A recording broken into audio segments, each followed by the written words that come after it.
Students, आज हम लोग कक्षा 11वीं में आगे पढ़ेंगे कार्बनिक रसायन वाले चैप्टर में कार्बनिक यौगिकों का वर्गीकरण। तो जो कार्बनिक यौगिक है उसका परिचय हम लोग देख चुके थे, उसके बारे में और उसमें क्या क्या संकरण से कौन कौन से प्रकार के कार्बनिक यौगिक बनते हैं उसको भी पिछली क्लास में देखे थे। तो आज हम लोग देखेंगे कार्बनिक यौगिकों का वर्गीकरण या फिर क्लासिफिकेशन ऑफ ऑर्गेनिक कंपाउंड।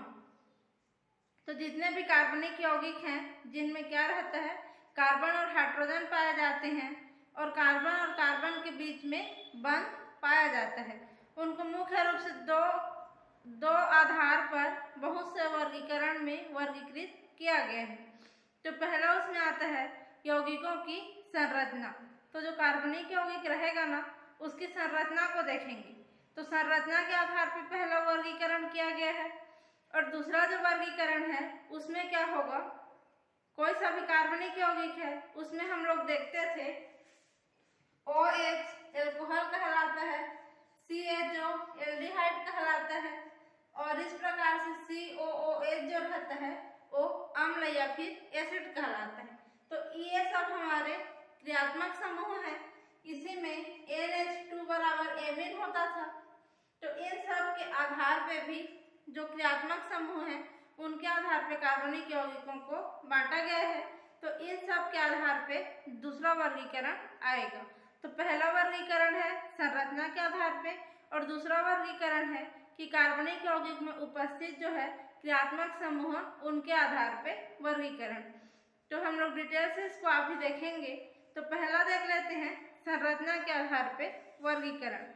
तो जो संरचना है उसके आधार पर दो भागों में बांटा गया है। पहला है विपरीत श्रृंखला। पहला जो आता है और रहता है विपरीत या फिर ओपन और दूसरा क्या रहेगा समृद्ध या फिर होता है क्लोज्ड। तो जो विपरीत श्रृंखला है उसमें क्या होगा, बहुत सारे कार्बन और हाइड्रोजन एक लंबी श्रृंखला बनाकर के आपस में जुड़ेंगे, लेकिन वो श्रृंखला सीधी होगी या फिर शाखा वाली हो सकती है, लेकिन उसमें बंद श्रृंखला नहीं बनेगा। तो जो सीधी श्रृंखला रहती है ना, ओपन वाला श्रृंखला रहेगा, उसको विपरीत श्रृंखला वाला यौगिक कहा जाता है। जैसे कि CH3 CH2 CH3, यह हमारा प्रोपेन C3H8। इसमें 1, 2 और 3 कार्बन सीधा श्रृंखला से जुड़े हुए हैं और कार्बन के साथ हाइड्रोजन भी जुड़ा हुआ है। तो इस प्रकार से सीधी श्रृंखला रहेगी, उसको क्या बोलेंगे, विपरीत श्रृंखला या फिर ओपन श्रृंखला वाले कार्बनिक यौगिक कहलाएंगे। अगर हम लोग इसमें 2 हाइड्रोजन है, इसके एक हाइड्रोजन को हटा देंगे और यहाँ पे एक और CH3 ग्रुप जोड़ देंगे तो ये शाखा वाली श्रृंखला बन जाएगी। तो ये शाखा वाला भी जो रहता है ना वो भी विपरीत श्रृंखला वाले में आता है। तो ये सभी विपरीत श्रृंखला हाइड्रोकार्बन कहलाते हैं। कभी कभी देखते हैं कि इसमें जो है ये जो केवल एकल बंध वाला है, इसी में क्या हो जाता है CH डबल बॉन्ड CH2। इस प्रकार से डबल बंध वाले भी विपरीत श्रृंखला में आ जाते हैं। या फिर कभी कभी यहाँ पे क्या हो जाता है, CH जब हो जाएगा और यहाँ पे C ट्रिपल बॉन्ड CH, इस प्रकार से ट्रिपल बंध वाले भी विपरीत श्रृंखला के अंतर्गत आ जाते हैं। तो ये हमारा जब खुला वाला रहेगा तो ये विपरीत श्रृंखला कहलाएगा। इसके बाद देखते हैं दूसरा जो है समृद्ध श्रृंखला कार्बनिक यौगिक। तो जो समृद्ध श्रृंखला रहता है ना उसको फिर से कितने भागों में बांटा गया है, बहुत सारे भागों में बांट सकते हैं। पहला आता है हमारा समचक्रीय। तो समचक्रीय माने क्या होगा, कोई सा चक्र बनेगा, ऐसे चक्र बनेगा। तो यहाँ पे जो इस प्रकार से चक्र बन सकता है या इस प्रकार से बन सकता है या इस प्रकार से भी बन सकता है। तो कोई सा भी चक्र बनेगा और सब चक्र में यहाँ पे कार्बन है तो चारों कोने पे कार्बन रहेगा। इसमें 6 कोना है तो 6 कोने पे केवल कार्बन ही रहेगा, या फिर इसमें तीनों कोने पे कार्बन ही रहेगा। तो ये क्या कहलाएगा,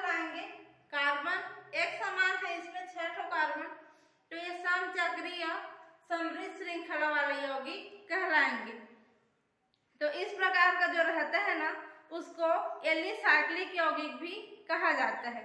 जब इसमें CH2, यहाँ भी H2, यहाँ भी H2, यहाँ H2 और यहाँ H2, तो इस प्रकार से CH2 हर कोने में रहेगा। तो इस प्रकार का जो यौगिक है वह क्या कहलाएगा? एलिसाइक्लिक समचक्रीय समृद्ध श्रृंखला वाले यौगिक कहलाएगा। दूसरा देखते हैं एरोमेटिक यौगिक। तो एरोमेटिक यौगिक में क्या होगा? उसमें बेंजीन रिंग पाया जाता है और बेंजीन रिंग में विशिष्ट प्रकार की गंध पाई जाती है। तो एरोमा शब्द से एरोमेटिक शब्द बना है, जिसका मतलब होता है विशिष्ट प्रकार की गंध। तो जो एरोमेटिक यौगिक रहेंगे ना, उसमें इस प्रकार से बंद श्रृंखला पाई जाएगी, क्योंकि ये समृद्ध श्रृंखला के उदाहरण में आ रहे हैं। और यहाँ पे CH और CH रहता है और दो C के बीच डबल बंद, फिर एकल बंद, फिर डबल बंद, फिर एकल बंद, फिर यहाँ पे डबल बंद। तो एक डबल एक एकल, एक डबल एक एकल बंद रहेगा, तो ये बेंजीन रिंग होगा। और इस प्रकार के जहाँ भी यौगिक पाए जाएंगे वो एरोमेटिक प्रकार के यौगिक कहलाएंगे और क्लोज्ड या फिर बंद श्रृंखला वाले कहलाते हैं। इसी में आगे देखते हैं कि जो एरोमेटिक वाला है उसमें भी दो प्रकार का होता है। एरोमेटिक में पहला जो है बेंजीनाइड एरोमेटिक। तो बेंजीनाइड एरोमेटिक में क्या होगा? यह हमारा बेंजीन, तो बेंजीन आएगा बेंजीनाइड एरोमेटिक में। उसके बाद आता है यहाँ पे यह हमारा नैप्थलीन। तो ये इसमें दो ठो बेंजीन रिंग जुड़ा हुआ है, तो ये भी आएगा बेंजीनाइड में। उसके बाद अगर तीन ठो बेंजीन रिंग इस प्रकार से जुड़ा हुआ रहता है, तो ये हमारा हो जाता है एंथ्रासीन, जो कि इसमें आएगा एंथ्रासीन। तो ये भी आता है हमारा बेंजीनाइड वाले में। तीनों में बेंजीन रिंग से जुड़ करके नया यौगिक बन रहा है, तो ये एंथ्रासीन है, ये नैप्थलीन है और यह बेंजीन। तो ये सभी बेंजीनाइड क्लोज्ड वाले कार्बनिक यौगिक में आएंगे। उसके बाद देखते हैं ये बेंजीन है ना, इसमें जब OH ग्रुप जुड़ा रहता है तो ये फिनाल कहलाता है। तो ये भी बेंजीनाइड में आएगा, क्योंकि इसमें बेंजीन रिंग है। अगर यहाँ पे NH2 ग्रुप जुड़ा हुआ है तो ये बेंजीन, एमीन या फिर एनिलीन कहलाएगा। तो ये भी हमारा बेंजीनाइड में आएगा। तो इस प्रकार से ये बेंजीनाइड एरोमेटिक यौगिक कहलाते हैं और ये क्लोज्ड वाले श्रृंखला में पाए जाते हैं। उसके बाद दूसरा अगला देखेंगे तो जो है बेंजीनाइड के बाद दूसरा एरोमेटिक क्या होता है? नॉन बेंजीनाइड, माने कि जिसमें बेंजीन रिंग नहीं पाया जाएगा लेकिन बंद श्रृंखला पाई जाएगी और एरोमेटिक व्यवहार भी पाया जाएगा, लेकिन बेंजीन रिंग नहीं रहेगा, तो उसको बोलेंगे नॉन बेंजीनाइड एरोमेटिक यौगिक। तो ये है हमारा नॉन बेंजीनाइड। इसमें बेंजीन रिंग नहीं है लेकिन डबल बंद, सिंगल बंद, डबल बंद पाया जा रहा है, तो इसमें एरोमेटिक व्यवहार पाया जाएगा और इसका नाम होता है साइक्लिक है, चक्र में है तो साइक्लो। और यहाँ पे 1 2 3 4 5 ठो कार्बन है तो पेंटा, और 2 ठो डबल बंद है तो डाई, और डबल बंद के लिए इन आता है, तो इसका नाम हो जाएगा cyclopenta die in, an ion. ये ऋण आयन है तो ऋण आयन को एन आयन। तो इस प्रकार के जो यौगिक हैं ये नॉन बेंजीनाइड कहलाते हैं, लेकिन इसमें एरोमेटिक व्यवहार पाया जाता है और ये बंद प्रकार की श्रृंखला बनाते हैं। इसी प्रकार से ये जो 3 ठो है ना, 3 कार्बन वाला भी चक्र पाया जाता है, जिसमें ऊपर वाला जो कार्बन है यहाँ पे धन आयन पाया जाएगा, तो इसका नाम क्या हो जाएगा? साइक्लो। साइक्लिक है तो साइक्लो हो जाएगा। फिर प्रोपेनिल केटायन, धन आयन वाले को केटायन बोलते हैं, तो साइक्लो प्रोपेनिल केटायन इसका नाम होगा। तो ये भी नॉन बेंजीनाइड क्लोज्ड वाला कार्बनिक यौगिक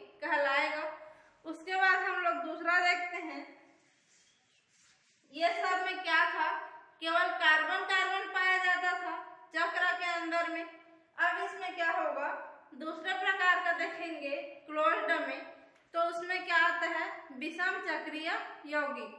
तो विषम चक्रीय का मतलब क्या है, जैसे इस प्रकार से एक चक्र इसमें भी पाया जाएगा, क्लोज्ड है तो बंद वाला, लेकिन इसमें जैसे यहाँ पे कार्बन है, यहाँ पे कार्बन है, तो दो ठो कार्बन है, उसके बाद एक ठो ऑक्सीजन पाया जाएगा, या फिर इसके जगह पे सल्फर या फिर कभी कभी NH भी पाया जाता है।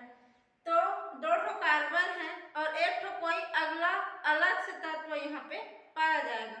तो इस प्रकार से अलग अलग तत्व मिल करके जब चक्र का निर्माण करेंगे क्लोज्ड प्रकार का, तो उसको विषम चक्रीय कार्बनिक यौगिक कहा जाता है। तो इसका जो नाम है, जब यहाँ पे H2 और H2 आ जाता है तो इसका नाम ऑक्सीरेन कहलाता है। ये हमारा ऑक्सीरेन। उसके बाद देखते हैं तो इस प्रकार से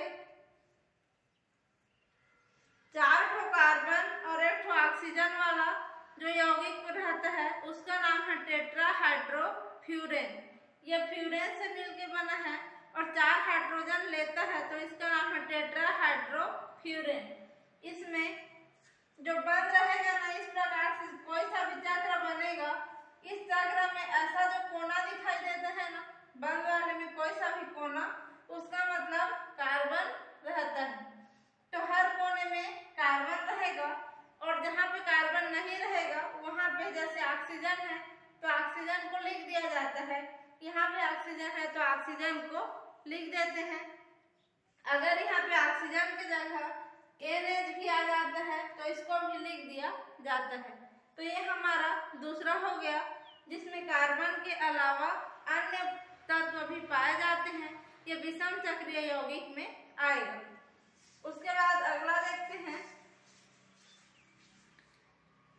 अब देखते हैं जो विषम चक्रीय है ना, उसमें भी दो प्रकार का रहता है।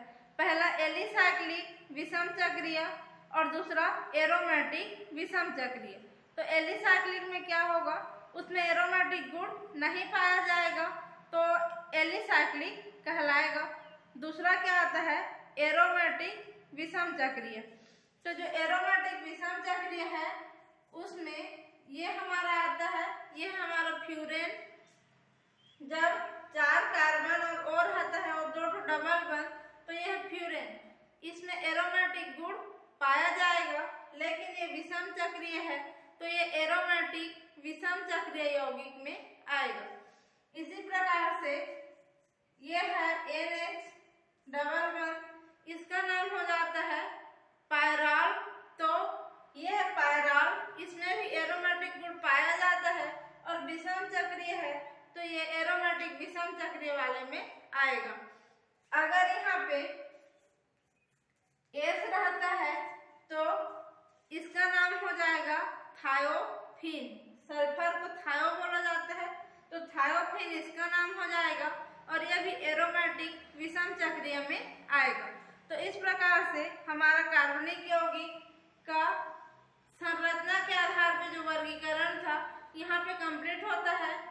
संरचना में दो ठो संरचना, पहला ओपन वाला रहेगा, दूसरा क्लोज वाला रहेगा।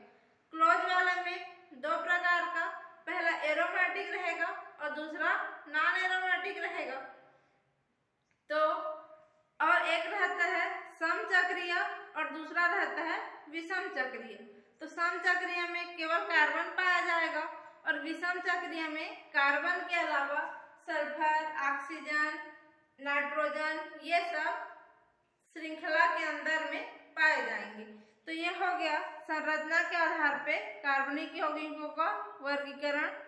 उसके बाद हम लोग अगला वर्गीकरण देखेंगे, क्या, क्रियात्मक समूह के आधार पे कार्बनिक यौगिकों का वर्गीकरण। तो जो क्रियात्मक समूह रहते हैं किसी भी यौगिक में क्या रहता है, परमाणु रहते हैं। एक से अधिक परमाणु मिल करके अणु बनाते हैं और वे अणु क्या करता है, कार्बनिक यौगिक का निर्माण करता है। तो किसी भी यौगिक का वह परमाणु या फिर परमाणु का समूह जो क्या करता है, उस यौगिक के गुणों का निर्धारण करता है, वही क्या कहलाता है, क्रियात्मक समूह कहलाता है।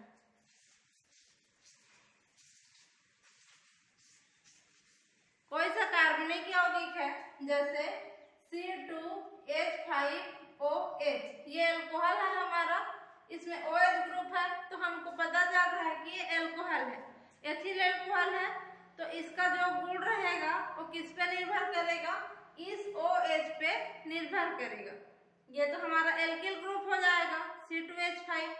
तो ये हमारा कार्बनिक यौगिक है, तो इसका जो गुण है, परमाणु, हाइड्रोजन एक परमाणु है और ऑक्सीजन भी परमाणु है, तो परमाणु या परमाणु के समूह पे इसका गुण निर्भर करता है, इसलिए ये OH ग्रुप इसमें का क्रियात्मक समूह कहलाएगा।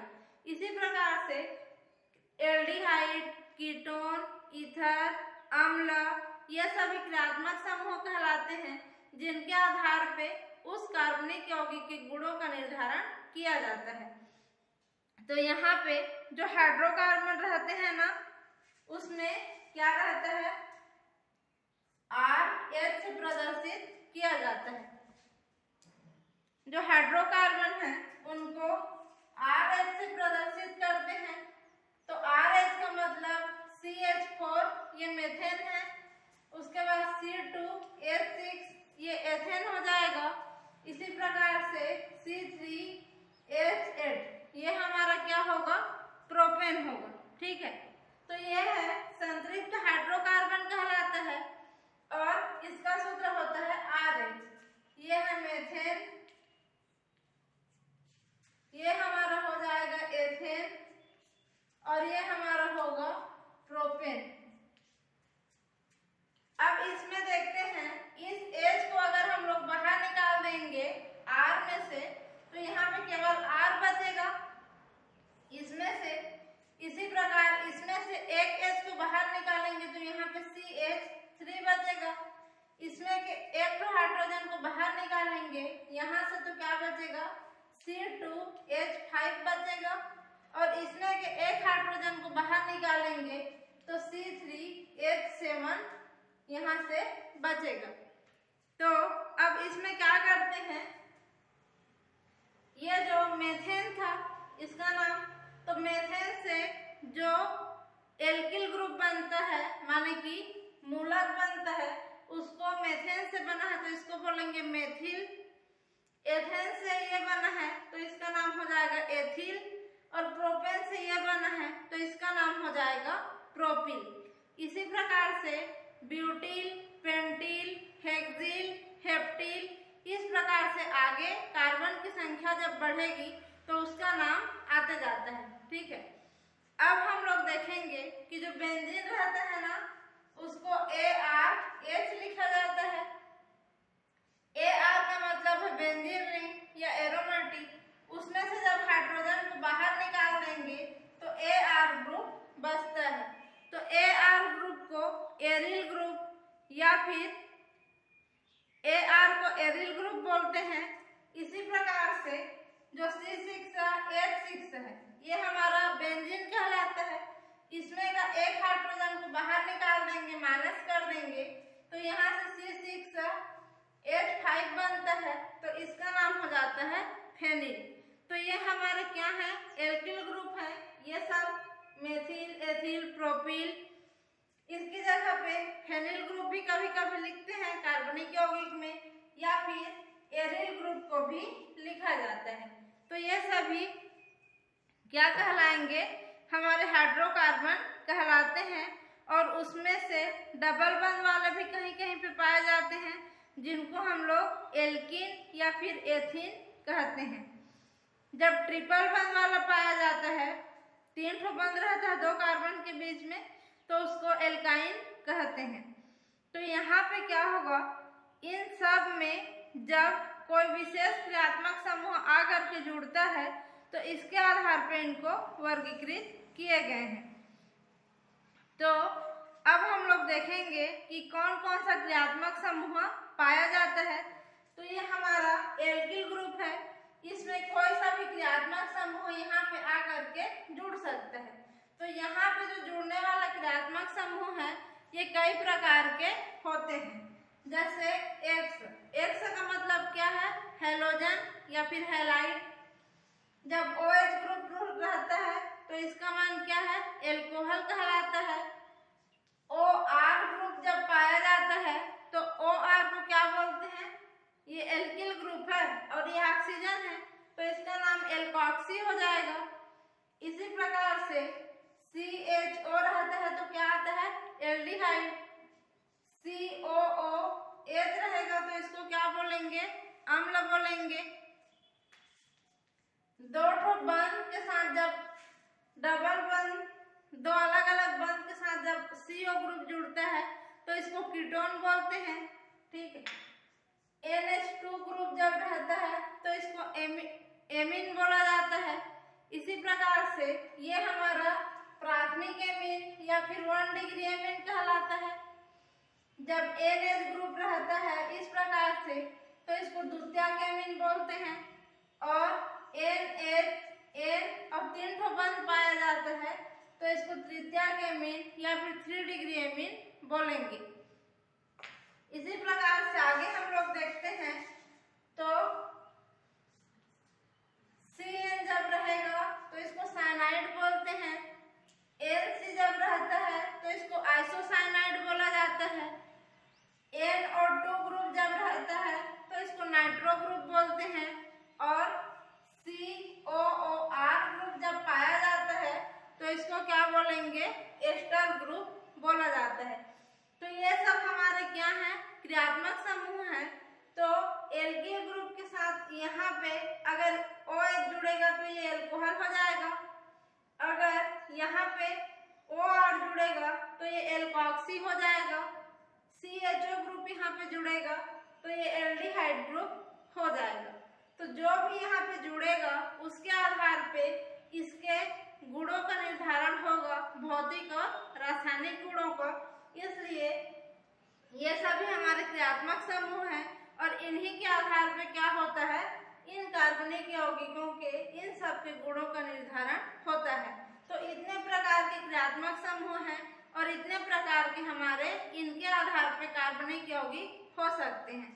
तो यह हो गया क्रियात्मक समूह के आधार पे कार्बनिक यौगिकों का नामकरण। अब इसमें आगे जो दिया हुआ है सजाती या श्रेणी करके, उसके बारे में हम लोग अगली क्लास में पढ़ेंगे। अभी के लिए बस यहीं तक, यहाँ तक आप लोग पढ़ करके कंप्लीट करना। उसके बाद इसके आगे का नेक्स्ट क्लास में आगे पढ़ेंगे।